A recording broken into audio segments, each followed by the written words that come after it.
दोस्तों, आज हम बात करेंगे उस शख्स की जिसने भारतीय खेल जगत में बड़ा नाम कमाया, लेकिन साथ ही बड़े विवादों में भी फंस गया।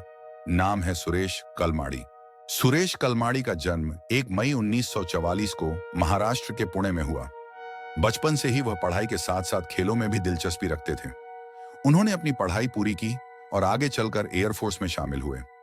एयरफोर्स में रहते हुए अनुशासन और नेतृत्व की क्वालिटीज उन्होंने सीखी, जो आगे उनके राजनीतिक जीवन में काम आई। 1970 के दशक में उन्होंने राजनीति में कदम रखा, कांग्रेस पार्टी से जुड़े और धीरे धीरे महाराष्ट्र और फिर राष्ट्रीय राजनीति में उनका कद बढ़ता गया। राजनीति के साथ साथ वे भारतीय खेल संगठनों से भी जुड़े। वे इंडियन ओलंपिक एसोसिएशन (IOA) के अध्यक्ष बने और लंबे समय तक इस पद पर रहे। 2010 में दिल्ली में कॉमनवेल्थ गेम्स होने वाले थे। इस मेगा इवेंट की जिम्मेदारी का बड़ा हिस्सा सुरेश कलमाड़ी के हाथ में था। देश को उम्मीद थी कि ये गेम्स भारत की छवि दुनिया में चमकाएंगे। तैयारी बड़े पैमाने पर हुई, नए स्टेडियम, नई सुविधाएं। लेकिन गेम्स शुरू होने से पहले ही भ्रष्टाचार के आरोप लगने लगे। कहा गया कि कई कामों में बजट से कहीं ज्यादा खर्च दिखाया गया। आरोप लगे कि ठेके गलत तरीके से दिए गए और करोड़ों रुपए का घोटाला हुआ। इस पूरे मामले में सुरेश कलमाड़ी का नाम सामने आया।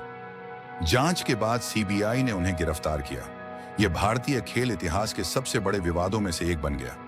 इस विवाद के बाद उनकी राजनीतिक छवि को बड़ा झटका लगा। उन्हें कई पदों से हटना पड़ा और लंबे समय तक वे सुर्खियों से दूर रहे। केस सालों तक चलता रहा। कानूनी लड़ाई, अपीलें, सबके बीच उनका सार्वजनिक जीवन लगभग ठहर गया। कुछ लोग उन्हें पूरी तरह दोषी मानते हैं, तो कुछ कहते हैं कि सिस्टम की गलतियों का सारा बोझ उन पर ही डाल दिया गया। सुरेश कलमाड़ी का परिवार हमेशा उनके साथ खड़ा रहा। वे एक परिवार प्रिय व्यक्ति माने जाते हैं। उनकी कहानी हमें सिखाती है कि शक्ति और जिम्मेदारी साथ साथ आती है।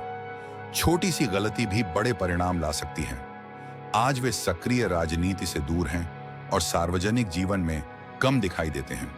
सुरेश कलमाड़ी, एक नाम जो कभी भारतीय खेलों की उम्मीद था और बाद में भ्रष्टाचार के प्रतीक के रूप में चर्चा में आ गया। दोस्तों, आपको यह वीडियो कैसी लगी? कमेंट में बताइए। वीडियो को लाइक, शेयर और चैनल को सब्सक्राइब करना ना भूलें।